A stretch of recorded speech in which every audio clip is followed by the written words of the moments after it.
चलिए, Indian civilisation culture की class पूरी हो चुकी है। अब हम लोग इंडियन सिविलाइजेशन कल्चर के फिल इन द ब्लैंक्स की ओर मूव करते हैं, या कहें क्वेश्चन आंसर्स या इससे रिलेटेड जो भी क्वेश्चंस होंगे उसको हम लोग ऑब्जर्व करेंगे।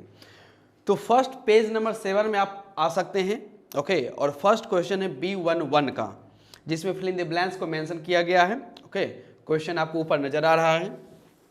तो इसमें कहा गया complete the following sentences on the basis of what you have studied, यानी कि आपको इस सेंटेंस को जो फिल इन द ब्लैंक्स उसको कंप्लीट करना है of what you have studied, जो आपने स्टडी किया है अभी तक, उस पर आपको ऑब्जर्व करना है। फर्स्ट क्वेश्चन है ब्लैंक में a number, India's glory is that, India's glory is that. अब यहां से आपको इट से आगे क्या करना है, मेंशन करना है कि क्या होना चाहिए। तो कहने का सेंस है कि इंडियाज की, भारत की ग्लोरी क्या है, शान क्या है। तो इसमें कहा गया था भारत की शान यही है कि यह इमूवेबल है, ये जल्दी मूव करती नहीं है भारत जो है। तो इसका आंसर आप लिख सकते हैं कि India's glory is that it remains immovable. It है और वहां ब्लैंक में आपको फिल करना पड़ेगा जो खाली स्थान है कि रिमेन्स इमूवेबल। तो पूरा सेंटेंस होता है it India's glory is that it remains immovable. Immovable, Bharat की शान यही है कि इट, यह जो है भारतीय संस्कृति, ओके, यह क्या है, रिमेन्स इमूवेबल, ये इमूवेबल है, ये बदलती नहीं है। सेकेंड क्वेश्चन आते हैं बी में, कहा गया the charge against India is that, the charge against India is that, Bharat के खिलाफ आरोप लगता है कि, क्या लगता है। तो वहां ब्लैंक में आप मेंशन कीजिएगा कि her people are so uncivilised, her people मतलब वहां के जो लोग हैं, भारत के लोग, are so uncivilised, ignorant and stolid. यही तो भारत के खिलाफ आरोप लग रहा था, जिसमें कहा गया था कि द चार्ज अगेंस्ट इंडिया, कि भारत के खिलाफ आरोप लगता है कि her people are so uncivilised, कि यहाँ के जो लोग हैं बहुत ज्यादा अनसिविलाइज्ड हैं, इग्नोरेंट हैं एंड स्टॉलिड हैं। क्लियर। क्वेश्चन नंबर सी में आते हैं, we dare not change what, हम लोग उस चीज को बदलने की डेयर, हिम्मत नहीं करते हैं। क्या चीज को बदलने की हम लोग हिम्मत नहीं करते हैं। कहा गया है, ब्लैंक में लिखना है आपको, we have tested and found true, जिनको हम लोगों ने क्या किया है, टेस्टेड किया है, मतलब हमने वो उसको जांचा है, परखा है, and found true on the anvil of experience, और अनुभव का जो लेवल होता है, एनविल यानी कसौटी, उस पे हमने जिनको फाउंड ट्रू, सच्चा पाया, फिर हम लोग उसे बदलते नहीं है। तो पूरा सेंटेंस यह होता है कि we dare not change what we have tested and found true on the anvil of experience. Clear. आगे मूव करते हैं, क्वेश्चन नंबर डी में आते हैं। कहा गया कि our ancestors set a limit, कि हमारे पूर्वजों ने एक लिमिट सेट किया है, से किया था, टू आवर इल्डजनेस, कि हमारे जो इल्डजनेस है, जरूरत की चीजें उनके लिए, बिकॉज, क्योंकि। तो हमारे पूर्वजों ने इल्डजनेस, हमारी जरूरत की चीजों के लिए जो एक लिमिट सेट किया था, वो क्या था, ओके, उन्होंने सेट किया था, क्यों, बिकॉज यहां दिया हुआ है। ब्लैंक में आपको लिखना है, दे सॉ डेट, उन लोगों ने इस बात को देखा, डेट हैप्पीनेस वाज लार्जली, कि हैप्पीनेस जो खुशी है अगर वो लार्जली हो जाती है तो उसे कहते हैं अ मेंटल कंडीशन, वो एक मानसिक स्थिति हम लोगों की क्या कर देती है, खराब करती है। इसलिए महात्मा गांधी ने कहा था हम लोगों की डिजायर ज्यादा बढ़ानी नहीं चाहिए।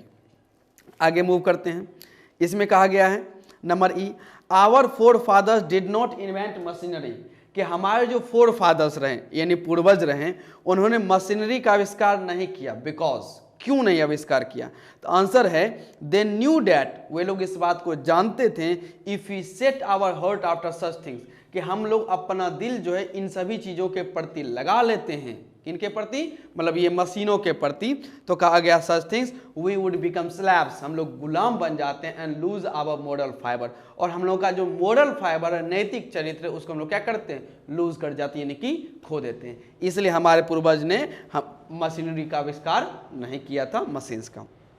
ये हुआ B11 fill in the blanks का ABCDE पॉइंट कंप्लीट हुआ। अब चलते हैं B12 fill in the sorry question answer में, जिसमें कहा गया answer the questions, answer the following questions briefly, यानी आपको जो क्वेश्चन का आंसर था वो ब्रीफली, ज्यादा लंबा नहीं करना, यानी इसे आप 2 मार्क्स का कंसीडर कर सकते हैं। एग्जाम में 2 मार्क्स के क्वेश्चन से कैरी करने वाले होते हैं, और एक रहते हैं आपके समरी सेक्शन रहते हैं। 5 मार्क्स का कोई लॉन्ग क्वेश्चन बनता नहीं, इसे ब्रीफली यानी 2 नंबर्स का मानकर आपको इसको एक्सप्लेन करना है, इसका जवाब देना है। फर्स्ट क्वेश्चन कहा गया है कि how is Indian civilisation different from European civilisation, कि जो इंडियन सिविलाइजेशन की बात की जा रही है वह यूरोपियन सिविलाइजेशन से किस तरह आप इन्हें अलग मान सकते हैं। तो इंडियन सिविलाइजेशन और यूरोपियन सिविलाइजेशन में आपको डिफरेंट पता करना है कि दोनों में अंतर क्या है। तो आंसर यह आता है, कहा गया है कि Indian civilisation is study and follow the path that has been directed by our ancestors, कि भारतीय जो सभ्यता है, कहा गया है कि इंडियन सिविलाइजेशन स्टडी, ये स्थिर है, एंड फॉलो द पाथ, और उस रास्ते को फॉलो करता है, that has been directed by our ancestors या द एंसेस्टर्स, जो पूर्वजों के द्वारा दिखाया गया है। भारतीय सभ्यता क्या है, स्टडी है, और ये उसी रास्ते को फॉलो करता है जिस रास्ते को पूर्वजों ने दिखाया है, एंसेस्टर्स ने। It does not need to learn from anybody else, इसको किसी और से सीखने की जरूरत नहीं है। It does not need to learn from anybody else, किसी और से भारतीय सभ्यता को सीखने की जरूरत नहीं है। बट ये हुआ इंडियन सिविलाइजेशन में, ये बात है। अब यूरोपियन सिविलाइजेशन कैसे अलग है या दोनों में क्या डिफरेंस है वो देखते हैं।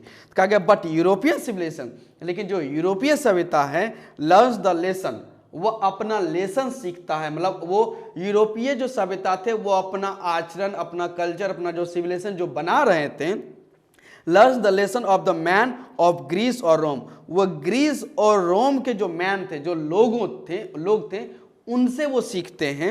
Which exist no longer in their former glory, और वो जिसे सीख रहे हैं रोम और ग्रीस के मैन से, उनकी जो ग्लोरी है, ओके, जो पहले की ग्लोरी थी, formal glory, exist no longer, अब वो लंबे समय तक है ही नहीं। मतलब यूरोपीय सिविलाइजेशन जिस सभ्यता को फॉलो कर रहे हैं वो सभ्यता पहले ही विनाश हो चुकी है, तबाह हो चुकी है, बर्बाद हो चुकी है। लेकिन जो भारतीय सभ्यता ये स्टडी है वो अभी स्थिर है और हमेशा उसी रास्ते को फॉलो करती है जो हमारे पूर्वज दिखाते हैं, ये दिखाए हैं। और हम लोग ध्यान रखिएगा कि कहा गया कि हम लोगों को किसी और से सीखने की जरूरत नहीं है, जबकि यूरोपीय सभ्यता जो है वो तो किसी और से सीख रहा है। किससे? ग्रीस और रोम से सीखने का काम करता है। क्लियर?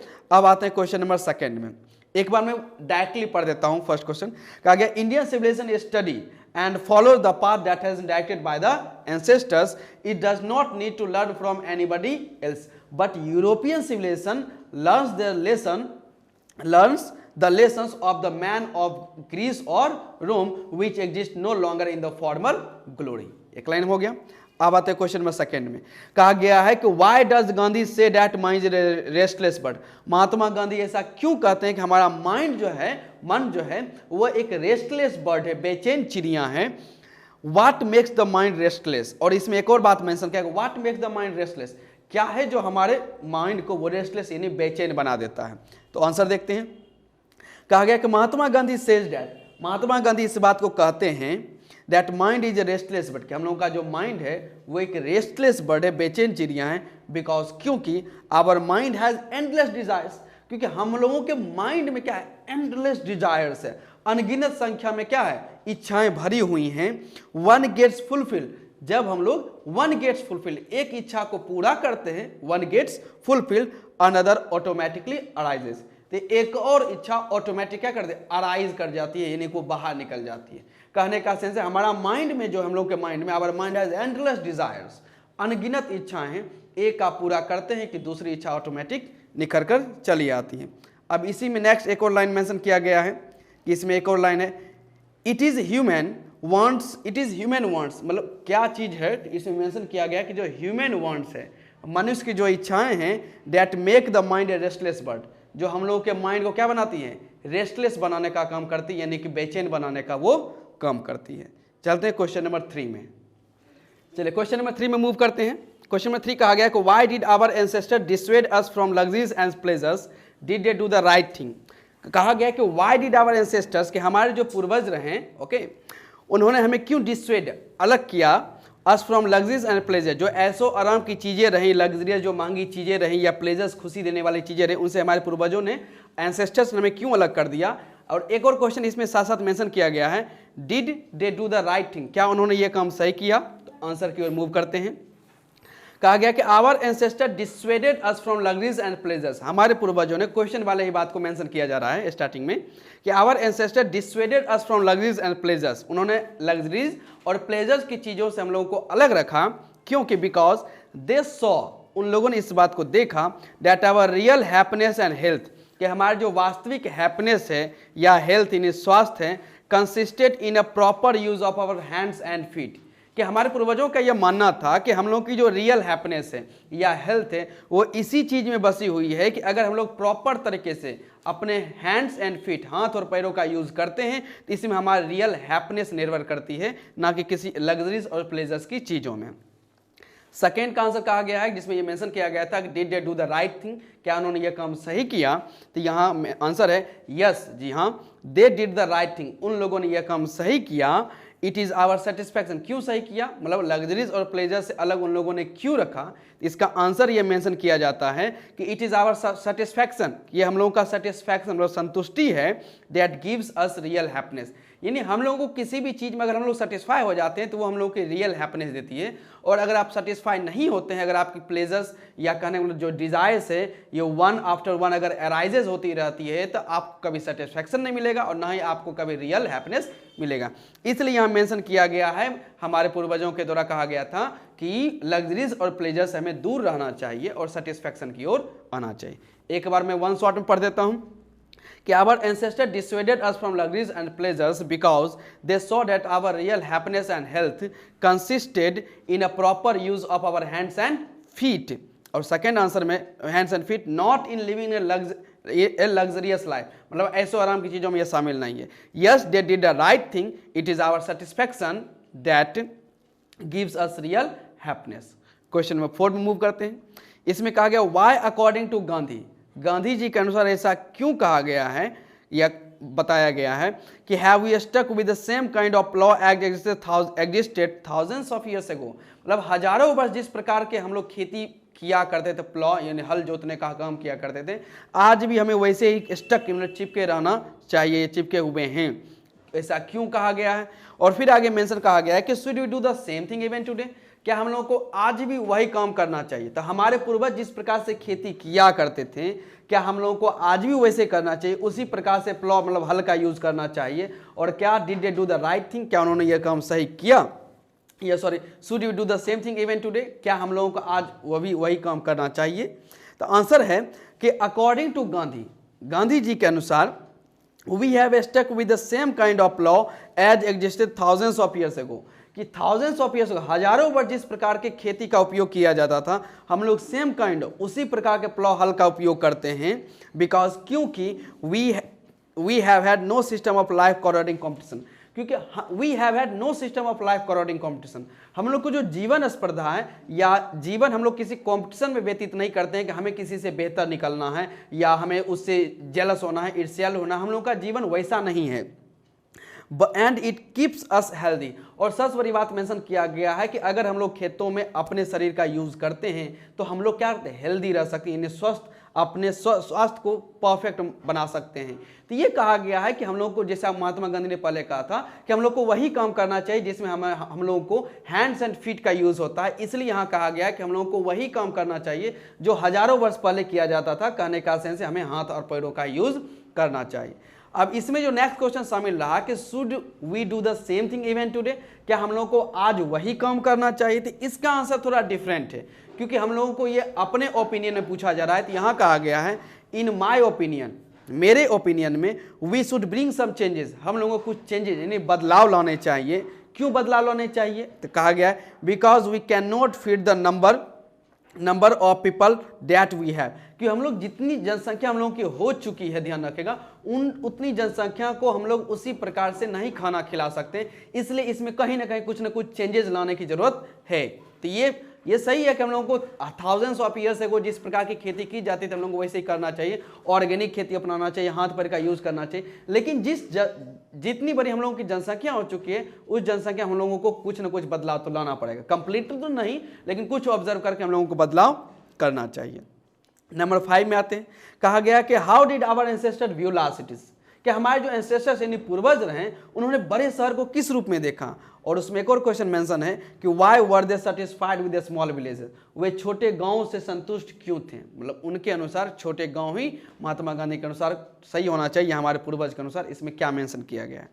तो आंसर है, तो कहा गया कि our ancestors view large cities. First जो क्वेश्चन था कि how did our ancestors view large cities, उसका आंसर है कि our ancestors viewed large cities as a snare and a useless encumbrance and that people would not be happy in them।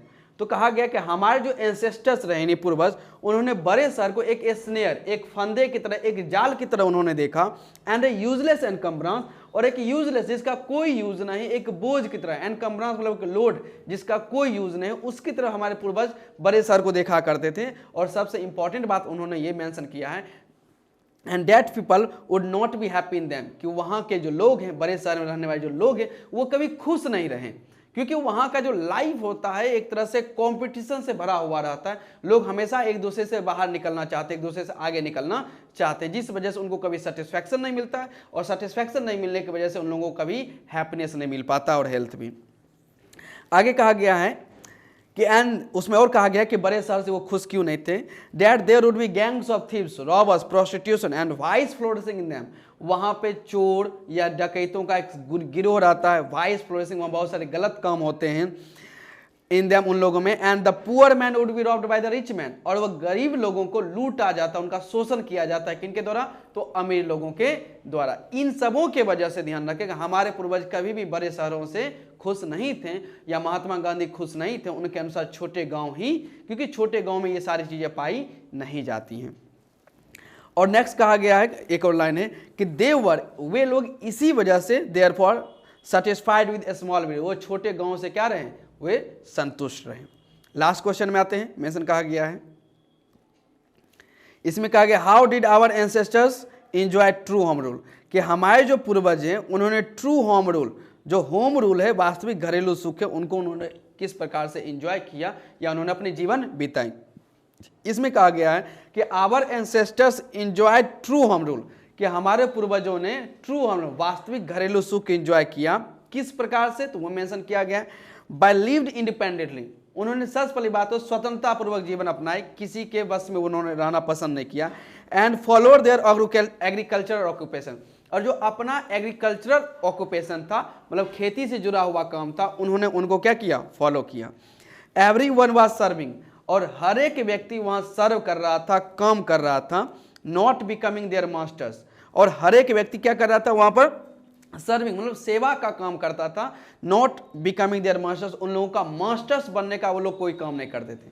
यानी कि जो बात यहाँ कही गई है कि हमारे एंसेस्टर्स ने ट्रू होम रूल एंजॉय किया, यहाँ कहने का सेंस यह था कि हमारे जो पूर्वज रहे उन्होंने हमेशा लोगों की सेवा करने का भाव था, किसी के मालिक या किसी का बॉस बनने का काम वहाँ पर नहीं किए करते थे। और सबसे इंपॉर्टेंट बात थी जस्टिस वाज टॉलरेबली फेयर, जो न्यायिक प्रक्रिया थी, जो न्याय देने की प्रक्रिया थी, ये पूरी तरीके से क्या थी, फेयर, यानी कि आप इसे साफ कर सकते, उसमें किसी प्रकार की बुराई नहीं थी।